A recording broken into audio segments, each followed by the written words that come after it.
Good morning बच्चों। बच्चों, अपने जो है 10th क्लास का चैप्टर नंबर 5 दैनिक जीवन में रसायन कर रहे थे, जिसका पार्ट नंबर 8 जो है शुरू कर रहे हैं। कल मैंने बोला था कि आज अपने जो है अम्ल, क्षार व लवण के उपयोग पढ़ेंगे, तो वही टॉपिक जो आज मैं शुरू कर रहा हूँ, अम्ल के उपयोग। अम्ल के उपयोग के अंदर मैंने ये एक टेबल बना रखी है, तो आप एक काम करो, जल्दी से पहले इसका स्क्रीनशॉट ले लो। स्क्रीनशॉट ले लिया। अब आप ध्यान देना, क्या है बात है HCl, हाइड्रोक्लोरिक एसिड। मैं बच्चों ये जो है पढ़ना शुरू कर रहा हूँ, ध्यान देना क्या है।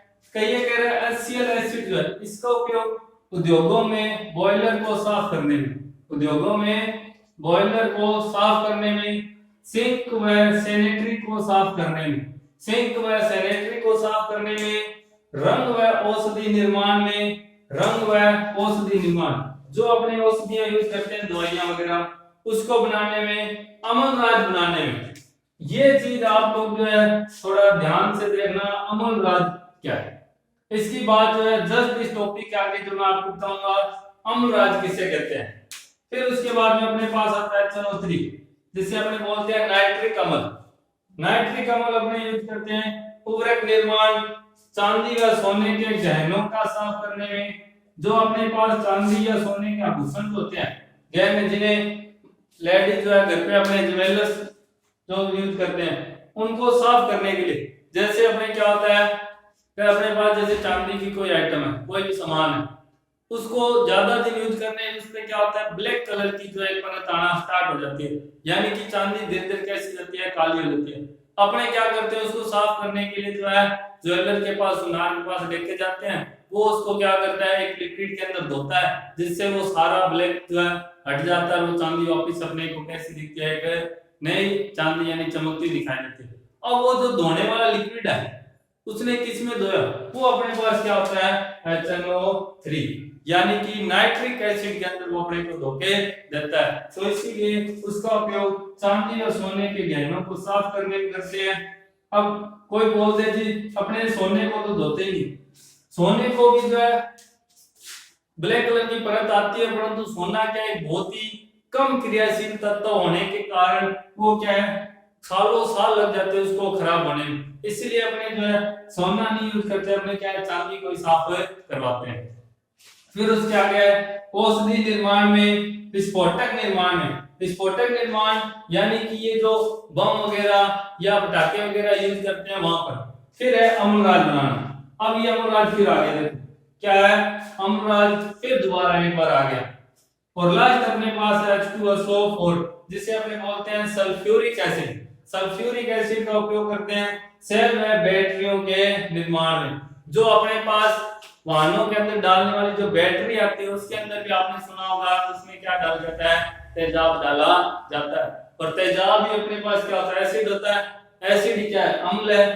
तो सेल या बैटरी के अंदर किसका यूज करते हैं, सल्फ्यूरिक एसिड का उपयोग करते हैं। उसके अलावा पेट्रोलियम के शोधन में, जब आप लोग पेट्रोलियम का शोधन करते हैं तो वहां पे भी जो है सल्फ्यूरिक एसिड का उपयोग करते हैं। रंग व औषधि निर्माण में, रंग व औषधि यानी कि कलर वगैरह, दवाइयां वगैरह बनाने के लिए जो है इन्हीं H2SO4 अम्ल का उपयोग करते हैं। तो बच्चों ये था अपने पास अम्ल के उपयोग। अब मैंने अभी क्या बोला था, अम्लराज। ध्यान देना, अम्लराज किसे कहते हैं। अम्लराज बोलते हैं कि HCl और HNO3 इन दोनों को मिला दें तो इन, अब आपको पता है ये दोनों भी क्या अम्ल हैं, और वो भी कैसे हैं, प्रबल अम्ल।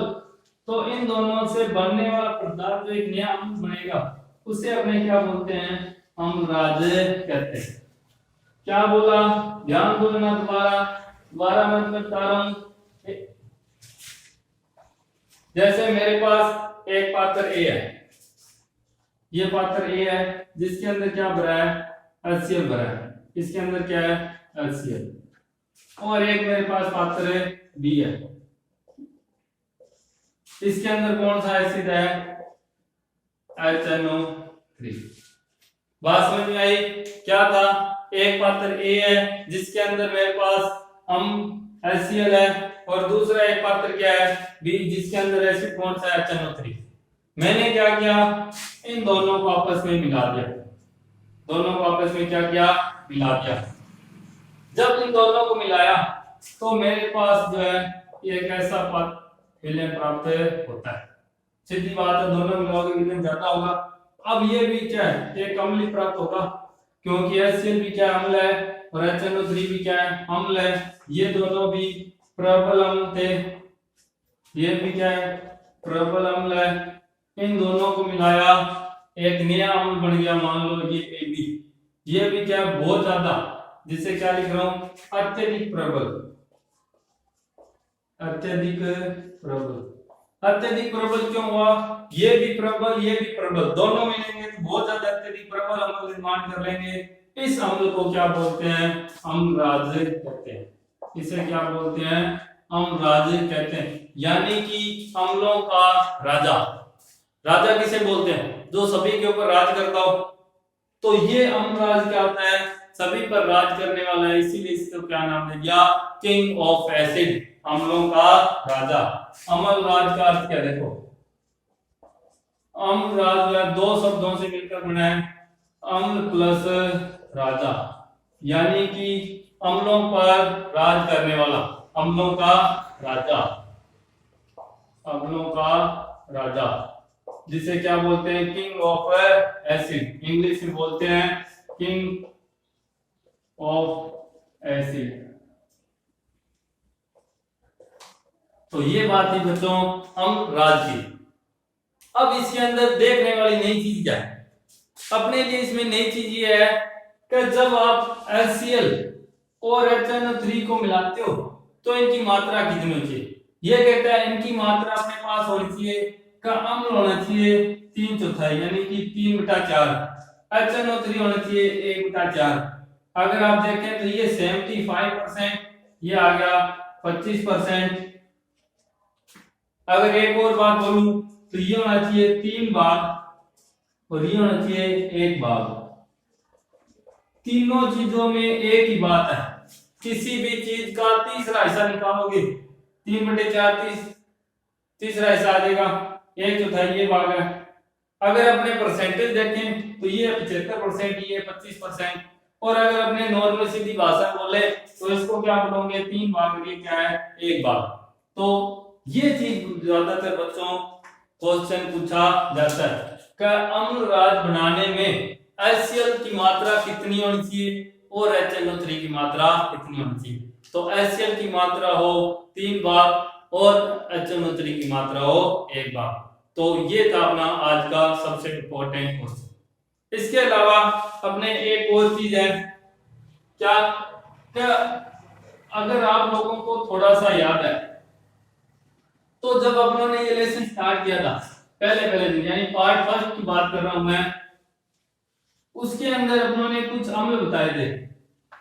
जैसे मैंने कहा था एसिटिक अम्ल, और वो एसिटिक अम्ल किसमें पाया जाता था, सिरके में। सीधी बात, कोई दिक्कत नहीं है, याद नहीं है, आप लोग जो है वापिस से पार्ट फर्स्ट खोल के देख सकते हैं। ऑनलाइन क्लास का ये सबसे बड़ा फायदा है, अगर एक बार कोई बात समझ में ना आए तो अपने उसको जो दोबारा वापिस देख सकते हैं। तो अगर आपको याद नहीं है तो एसिटिक अम्ल जो किस में पाया जाता था, सिरके में पाया जाता है। ठीक है, तो ये बात है। अब ये एसिटिक अम्ल या सिरका, ये जैसे सिरका ये कहां से प्राप्त होता है, पौधों से या पादप से।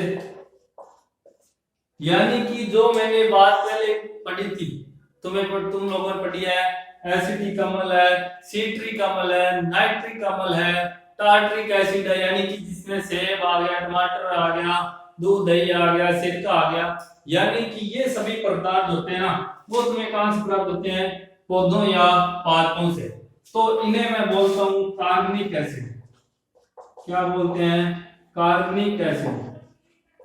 और जो अभी मैंने बात लिखी थी क्या, HCl, H2SO4 और HNO3, ये तीन ऐसे हैं जिनका उपयोग अपने कहाँ कर रहे थे, बैटरी वगैरह बनाने में, औषधि बनाने में। यानी कि इन अम्लों को अपने क्या करते हैं, फैक्ट्रियों या उद्योगों के अंदर तैयार किया जाता है। इन अम्लों को क्या करते हैं, फैक्ट्री या उद्योगों में तैयार किया जाता है, इसीलिए इनको क्या बोलते हैं, खनिज अम्ल। क्या बोलते हैं, खनिज अम्ल कहते हैं। तो ये चीज जो है सबसे ज्यादा इंपॉर्टेंट है, इसको नोट डाल के लिख लेना। मैं दोबारा लिख रहा हूं ये सारी बात का, आप लोगों को एक सीरियल वाइज कैसे लिखना है, ये तो बात ही समझाने की। क्या होते हैं, असल में अम्ल जो है दो प्रकार के होते हैं। अम्ल कितने प्रकार के हैं, दो। अब मैं जो है सीरियल वाइज बता रहा हूं। पहला आता है कार्बनिक अम्ल। कार्बनिक अम्ल किसे बोलते हैं, जो पौधों या पादपों में पाए जाते हैं। बात समझ में आई, कार्बनिक अम्ल जो पौधों या पादपों में पाए जाते हैं। एग्जाम्पल, एसिटिक अम्ल, सिट्रिक एसिड। यानी कि पार्ट फर्स्ट के अंदर जितने भी अपने लगभग थे वो सारे क्या थे भाई, एसिटिक थे। सेकंड नंबर क्या है, खनिज अम्ल। खनिज अम्ल, खनिज अम्ल किसे बोलते हैं, जो उद्योगों या फैक्ट्रियों के अंदर क्या होता है, तैयार किया जाता है। जो क्या करते हैं, उद्योगों या फैक्ट्रियों में तैयार किए जाते हैं। जैसे अपनों ने अभी आज ही किया है, थोड़ी देर पहले क्या था, HCl, H2SO4 और HNO3, और क्या है, HNO3। तो बच्चों ये था अपने पास अम्ल का, कार्बनिक एसिड जो पौधों या पादपों में पाए जाते हैं, और खनिज अम्ल जो उद्योगों या फैक्ट्रियों में तैयार किए जाते हैं।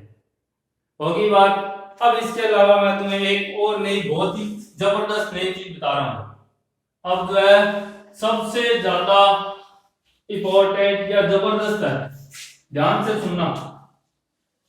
क्या है कि खनिज अम्ल के अंदर अपनों ने HCl और HNO3 ये दो बात कर ली, HCl और HNO3 की बात कर ली, का इनका उपयोग तो अपने जो है अम्ल राज बनाने में करते हैं। क्या रहेगा, H2SO4। क्या रहेगा, H2SO4। H2SO4 क्या चीज है, H2SO4 एक ऐसा अम्ल है जो क्या करता है, सोने या धातु जैसी चीजों को भी गलाने की क्षमता रखता है। H2SO4 क्या है, एक ऐसा अम्ल है जो धातुओं को भी गलाने की क्षमता रखता है।